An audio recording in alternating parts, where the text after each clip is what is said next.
So states balance budgets to avoid financial problems because they are required to do that. Okay. Some states allow themselves to have a small deficit, but they have to carry it over to the next year's budget. During recessions, states borrow, they rely on the federal government for funding, they tax more, they cut funds for local governments, and they invest more. So these are basically ways that the state raises money, anyways.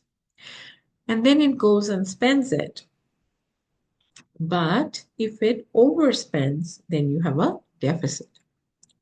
The authors explain why taxing more during recessions would be a bad idea for states. It's also a bad idea for the federal government. One thing to remember is that state government is not the federal government. Since the 1930s, the federal government has been supporting state and local governments with funds. This started during the Great Depression, but continued on an annual basis. Some of this comes from the federal government borrowing. The federal budget also takes care of defense. The federal government often borrows to pay off old debt or to refinance the debt. These would not be possible either if the federal government had to balance budgets. So the federal government is really the overarching government and does things and is not restricted in the way that states are for a good reason. When states borrow, it is to finance special projects. The federal government, however, does not borrow for specific projects. It borrows, it issues debt in a very general manner. It doesn't say this debt is going to build that highway. Whereas when states do that, they actually do it for specific projects like highways or prisons, and it has to be approved by the state legislature. So in this paper, the author examines how state governments' revenues fared against expenditures, and it does so for 49 states, not for Alaska. So figure 1 shows a slight positive or surplus for 49 states. State revenue sources are shown in 77 to 1997. Strangely, they used a pie chart to show the time span, which didn't make any sense to me. So this is a history lesson for us. For more current breakdown of state revenues, look at Chapter 3 of American Government 3E. So I wasn't a huge fan of the way that they presented their data. I would have liked to see more pie charts. Perhaps show what happened in 1979, in 81, 83, or maybe in intervals of 5 years. If you read In a Bad State, as you will in a couple of weeks, you will see why states were eventually funded by the federal government and were not until 1930s. States actually ran up quite a lot of debt on their own, and many times they became delinquent. They could not pay, and they did it for special projects. There was no oversight by the federal government at the time, and in the end, they would start asking the federal government to bail them out, and the federal government actually refused to do so. The federal Supreme Court reviewed such bailing out proposals as unconstitutional because it's outside the powers of the federal government to interfere in the state's particular economy.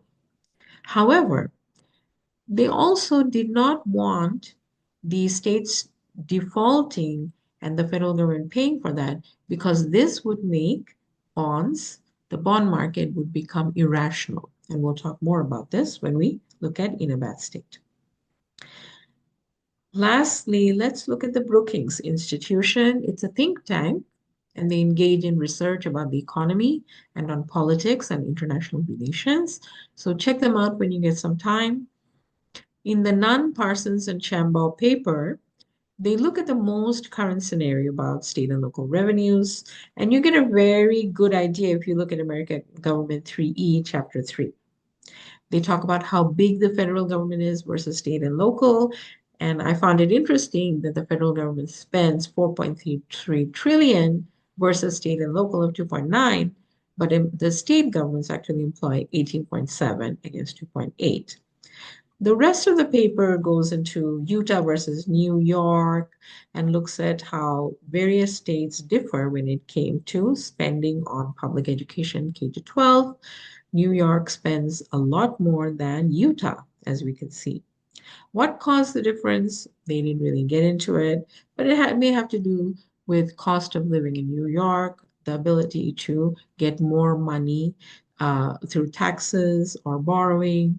Um, so it would be good to see how New York and Utah actually compare dollar for dollar. Cost benefit analysis was a word thrown around in this paper. What does it mean? So cost benefit analysis uh, usually actually means that basically any kind of analysis should be converted to dollars.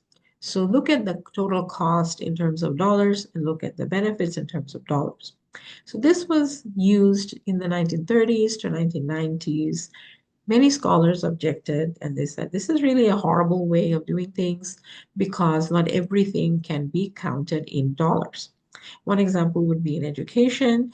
We look at student performance and tests such as ACT or AP instead of looking for dollar value of costs and benefits, right?